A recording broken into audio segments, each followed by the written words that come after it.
नमस्कार, मैं अभिषेक चित्रान सिटी न्यूज बरेली में आप सभी का स्वागत करते हैं। तो आइए नजर डालते हैं आज की कुछ खबरों पर। बरेली में कोविड-19 के नोडल अधिकारी व एसपी क्राइम की रिपोर्ट आई कोरोना पॉजिटिव। आइए पूरी खबर को जानते हैं। आईसीएमआर की सीरो प्रिवेलेंस स्टडी में खुलासा हुआ है कि 3 लोगों को कोरोना हुआ और वो सही भी हो गए, लेकिन उन्हें पता नहीं चला। बरेली में मुंबई, दिल्ली, गुजरात, राजस्थान से आए 80% प्रवासी कोरोना संक्रमित पाए गए। वहीं अब संक्रमण ने बरेली में पैर पसारने शुरू कर दिए हैं, जिस वजह से एसपी क्राइम डॉक्टर व नर्स व बुजुर्ग और बच्चे इसकी चपेट में आने लगे हैं। एसपी क्राइम रमेश कुमार भारती की रिपोर्ट कोरोना पॉजिटिव आने के बाद पुलिस प्रशासन में हड़कंप मचा हुआ है। इसी कड़ी में कोरोना संक्रमित गर्भवती महिला की मौत के बाद आई रिपोर्ट पॉजिटिव। बरेली में कोरोना अब कहर ढाने लगा है। बरेली के आबला के अबदानपुर निवासी कोरोना संक्रमित गर्भवती महिला की मौत हो गई। उसकी कोविड-19 की रिपोर्ट उसकी मौत होने के बाद पॉजिटिव आई है, जिसके बाद कोरोना से मरने वालों की संख्या 3 हो गई है। सरकार की गाइडलाइंस के अनुसार आज उसका बरेली के सिटी शमशान भूमि पर हिंदू रीति रिवाज के साथ अंतिम संस्कार किया गया। केजीएमयू लखनऊ से आई रिपोर्ट में 3 लोग संक्रमित मिले हैं। सीएमओ डॉक्टर विनीत शुक्ला ने बताया कि संक्रमित में एक डीएम कार्यालय में तैनात गोपनीय सहायक का बेटा भी है, दूसरा जगतपुर और तीसरा देवरनिया का एक युवक संक्रमित मिला है। महामारी के प्रारंभ से उसमें अभी तक कुल 136 पॉजिटिव केस आए, जिसमें 48 लोगों को ठीक हो गए, डिस्चार्ज कर दिया गया। वर्तमान में हमारे पास 86 पॉजिटिव केस हैं और 3 व्यक्तियों की दुर्भाग्यपूर्ण मृत्यु हो गई, जिसमें एक महिला की कल मृत्यु हुई है श्री राममूर्ति स्मारक मेडिकल कॉलेज में। उसको मिला के कुल 3 लोगों की मृत्यु, 2 लोगों की मृत्यु शुरू में हुई थी प्रारंभ।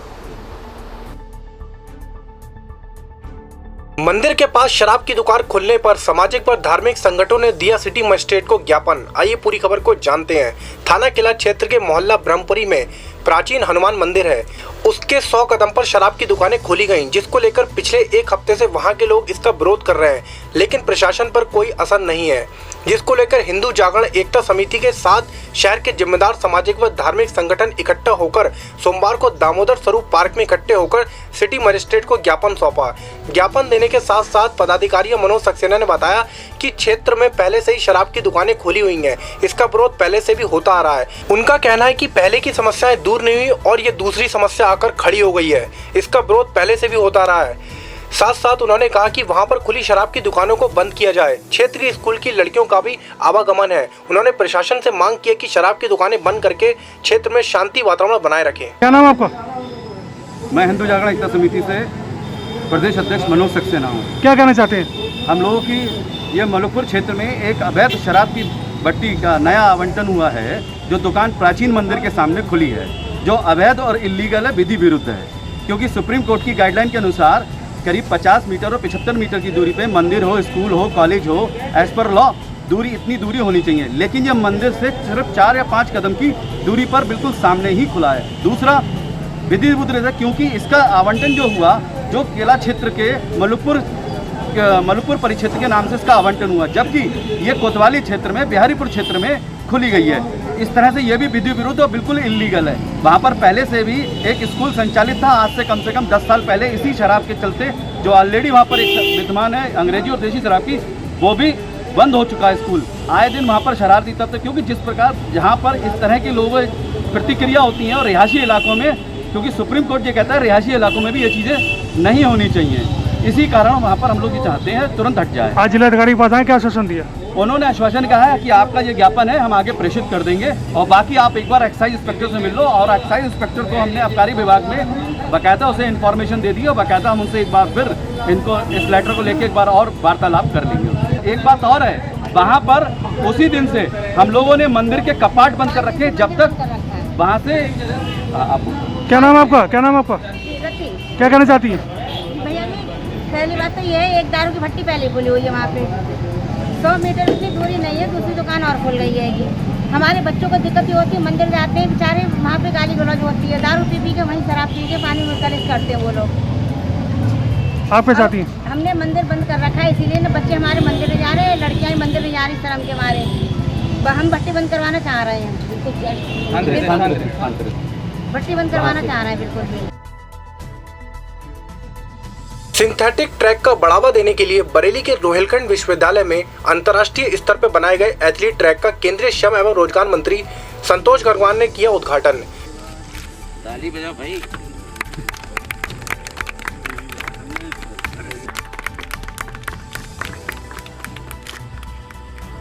एक मिनट पंडित जी द्वारा किया गया बोल दो जी, हाथ लगा। हम बहुत आभारी हैं उनके। इस अंतर्राष्ट्रीय एथलीट सेंसर युक्त ट्रैक पर खिलाड़ियों को अपना प्रदर्शन बेहतर करने में मदद मिलेगी। सेंसर से युक्त ट्रैक की एथलीट की स्पीड का पता लगाया जा सकता है। पूरे ट्रैक पर 40 से 50 मीटर की दूरी पर सेंसर लगाए गए हैं। विश्वविद्यालय के खेल विभाग ने 2019 में इसका निर्माण कार्य शुरू किया था, जो अब जाकर तैयार हो चुका है। इसकी कुल लागत 7 करोड़ 19 लाख रुपए आई है, जिसको ऑस्ट्रेलिया के मटेरियल से तैयार किए गए अंतर्राष्ट्रीय मानकों के अनुसार आयोजित प्रतियोगिता में खिलाड़ी सेंसर युक्त बेल्ट पहनकर ही प्रतिस्पर्धा में शामिल होंगे, जिससे उनकी दौड़ने की रफ्तार और वास्तविक स्थिति का पता लगाया जा सकेगा। इस मौके पर केंद्रीय मंत्री संतोष गंगवार ने कहा, प्रधानमंत्री जी खेल को बढ़ावा दे रहे हैं। यह सिंथेटिक एथलीट ट्रैक उन खिलाड़ियों को मौका देंगे जिनकी खेल में रुचि है।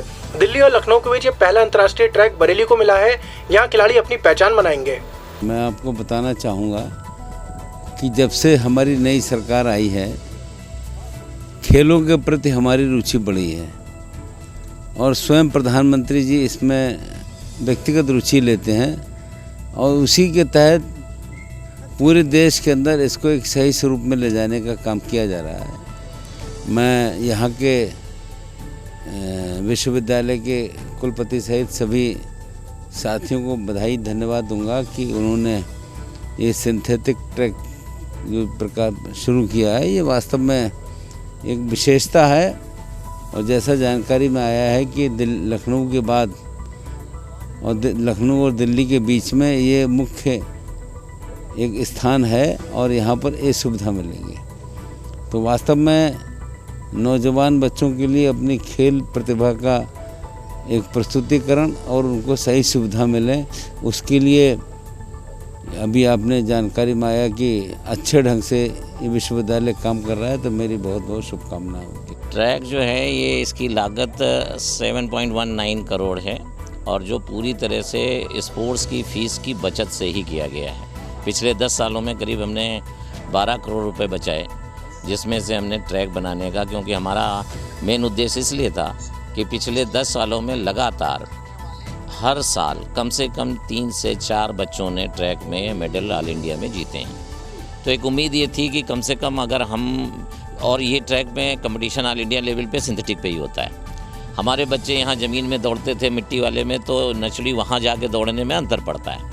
अब यहीं प्रैक्टिस करेंगे, दौड़ेंगे तो नेचुरली उनकी परफॉर्मेंस और अच्छी होगी और हमें उम्मीद है कि हमें मेडल और ज़्यादा मिलेंगे और विश्वविद्यालय का नाम ऑल इंडिया लेवल पे और खेलो इंडिया लेवल पे और बढ़ाएगा।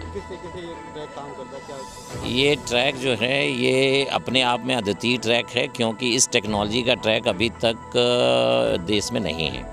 ये सेंसर बेस्ड ट्रैक है। कई बार ऐसा होता है, जैसे अभी कुलपति जी ने कहा, मिल्खा सिंह जी के टाइम में भी जो है वो डिस्प्यूट हो गया था। तो ये ट्रैक जो है हर 50 मीटर की रिकॉर्डिंग करता रहेगा। बच्चा दौड़ रहा है, उसके बेल्ट जो है कमर में एक बेल्ट बंधेगी, वो उसमें भी सेंसर होंगे।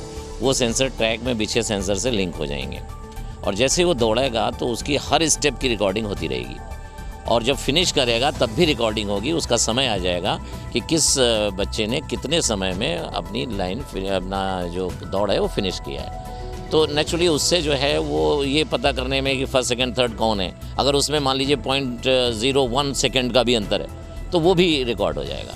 तो हमको एक तो बच्चों को ट्रेनिंग देने में बड़ी सुविधा होगी कि बच्चे की कमी पता चलेगी कि वो 50 मीटर पहले धीरे दौड़ता है या बीच में धीरे दौड़ता है या लास्ट में धीरे दौड़ता है, तो उसको उसी तरह से ट्रेंड करने में मदद मिलेगी। और फिनिश लाइन में रिकॉर्डिंग होने से हमको ये मदद मिलेगी कि कोई डिस्प्यूट नहीं होगा कि फर्स्ट सेकंड थर्ड कौन है। सृजन वेलफेयर सोसाइटी ने IMA हॉल में अपना रक्तदान शिविर लगाया। अध्यक्ष दीक्षा सक्सेना ने बताया कि सोसाइटी हर साल 2 बार रक्तदान शिविर का आयोजन IMA ब्लड बैंक के सौजन्य से करती है। रक्तदान करने से कोई कमजोरी नहीं आती, 24 घंटों में दोबारा ब्लड बन जाता है। ब्लड प्यूरिफिकेशन के लिए हर स्वस्थ व्यक्ति को रक्तदान करना जरूरी है। एक व्यक्ति के रक्तदान से 3 जिंदगियां बचाई जा सकती हैं। रक्तदान से बड़ा कोई भी दान नहीं है, इसलिए रक्तदान महादान है। क्या नाम है आपका? मेरा नाम दीक्षा सक्सेना है। सृजन वेलफेयर सोसाइटी की तरफ से आज हम लोग ब्लड डोनेशन डे आज ब्लड कैंप का ऑर्गेनाइज कर रहे हैं। अच्छा, कितने लोगों ने? अभी तो हमारे 5 लोग आ चुके हैं और काफ़ी लोग हैं। कई जगह कुछ रेलवे सी लोग हैं तो वो लोग आना चाह रहे थे, नहीं आ पाए हैं। नेक्स्ट उसमें वो हमें ज्वाइन करेंगे नेक्स्ट शिफ्ट।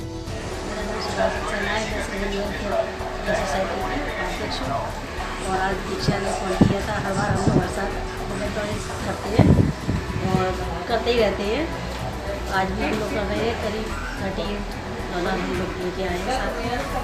रक्तदान शिविर में अध्यक्ष दीक्षा सक्सेना, सचिव रीमा अग्रवाल, उपाध्यक्ष सुधा सक्सेना, रश्मि उपाध्याय, राजीव सक्सेना, नीलम जेठा, चित्रा जौहरी, हरीश गंगवार, सचिन सक्सेना, नागेंद्र रत्ना सक्सेना आदि उपस्थित रहे।